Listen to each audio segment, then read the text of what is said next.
আলোচনা ফলপ্রসূ হলে জুনের শেষে মিলতে পারে আইএমএফ এর ঋণের পরের কিস্তি। আগামী সপ্তাহে ওয়াশিংটনে সংস্থাটির বসন্তকালীন সম্মেলনে অর্থ উপদেষ্টা ডক্টর সালেউদ্দিন আহমেদের সাথে বিস্তারিত আলোচনা হবে।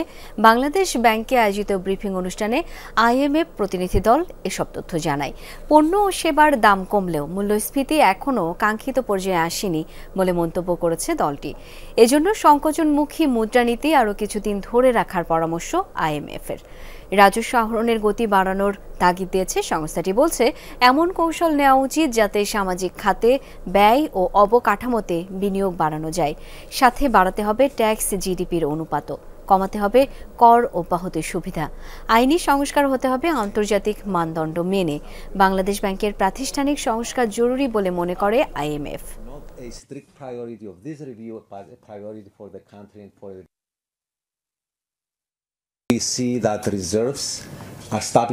অর্থনীতিতে কোন নীতি প্রয়োগ করা হবে সেই সিদ্ধান্ত শেষ পর্যন্ত বাংলাদেশের সরকারের। তবে আমরা পরামর্শ দিতে পারি যে সংকোচনশীল মুদ্রা ব্যবস্থা চলছে সেটি যেন আরো কিছুদিন বহাল থাকে, কেননা আমরা দেখতে পাচ্ছি মূল্যস্ফীতি ক্রমাগত কমছে, কিন্তু পণ্য ও সেবার দাম এখনো কাঙ্ক্ষিত পর্যায়ে আসেনি।